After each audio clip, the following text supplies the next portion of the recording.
প্রথম অধ্যায় সুস্থ জীবনের জন্য শারীরিক শিক্ষা। প্রাচীনকালে শারীরিক শিক্ষা বলতে শরীর সম্বন্ধীয় শিক্ষাকে বোঝানো হতো। আধুনিককালে এ ধারণা ভুল বলে প্রমাণিত হয়েছে।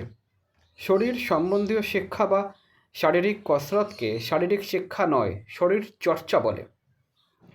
শারীরিক শিক্ষা শুধু শরীর নিয়েই আলোচনা করে না, এর সাথে মানসিক বিকাশ ও সামাজিক গুণাবলী কিভাবে অর্জিত হয় সে ব্যাপারেও সহায়তা করে।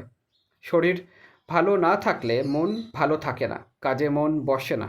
তাই দেহ ও মনের সম্পর্ক অতি ঘনিষ্ঠ। সুস্থ দেহে সুন্দর মন। প্রাচীন এই প্রবাদটি সর্বযুগে সর্বকালে সত্য বলে প্রমাণিত হয়েছে। বর্তমানে শারীরিক উন্নয়ন, মানসিক বিকাশ ও সামাজিক গুণাবলী অর্জনই হল শারীরিক শিক্ষা। শারীরিক শিক্ষা কর্মসূচির নিয়মিত অনুশীলনের মাধ্যমে সুস্থ জীবন লাভ করা যায়। একজন শিক্ষার্থী শারীরিক শিক্ষা লাভ করে সুস্থ দেহে সুন্দর মনের অধিকারী হয়ে সমাজে সুনাগরিক হিসেবে গড়ে উঠবে। শারীরিক শিক্ষা, সুস্থ দেহে সুন্দর মন।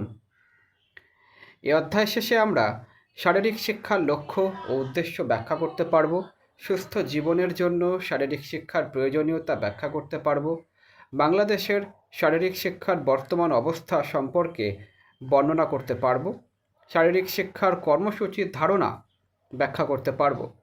শারীরিক শিক্ষার বিভিন্ন কর্মসূচি যথা আন্তঃশ্রেণী, আন্তঃস্কুল ও মাদ্রাসা ক্রীড়া প্রতিযোগিতা, জাতীয় দিবসের অনুষ্ঠানাদি সঠিকভাবে পালন করতে পারব।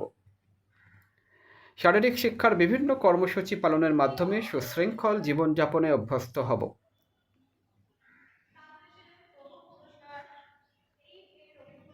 পাঠ 1, শারীরিক শিক্ষা।